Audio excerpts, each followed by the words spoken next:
Being nice is a beautiful thing, but we can't stay in relationships with people just because they're nice.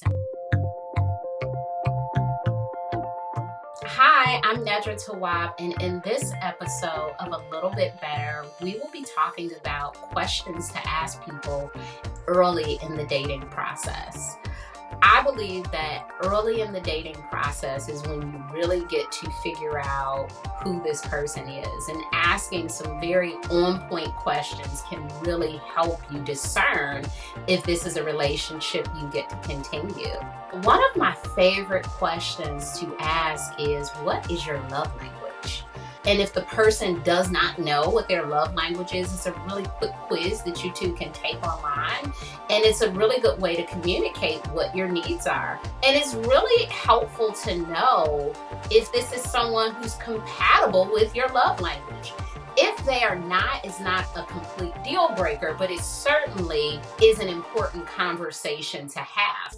Also, probe about their communication style. Are you assertive, or do you kind of just let things go? Our communication style follows us in every relationship. So if someone is passive in one sense, they're probably pretty passive in most senses. How do you handle your anger? When you get upset, what do you do? What is important for you to do to recover from being upset? How do you handle being disappointed? It's really important to know how a person deals with the discomfort of being angry.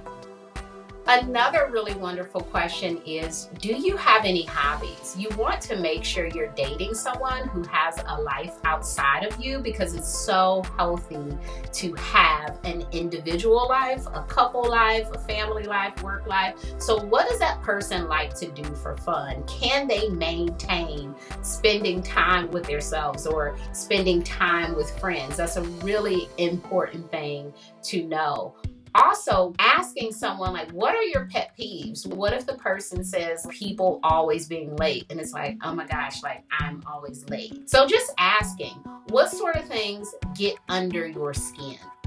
Are you dating someone who's interested in evolving? Asking someone, what are your thoughts about personal development? What do you think about reading?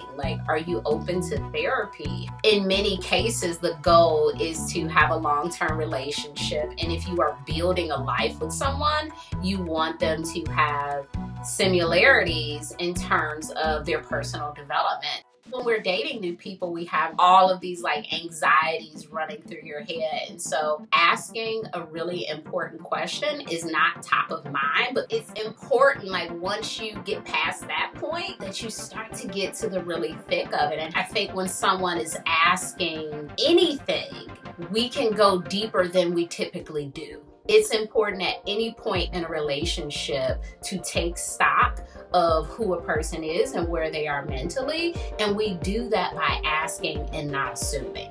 In the comments, I would love to see some of the questions that you ask early in a relationship, or if you've been with someone for a while, how you revisit these questions in your relationship. If you love this conversation, please subscribe to Bustle.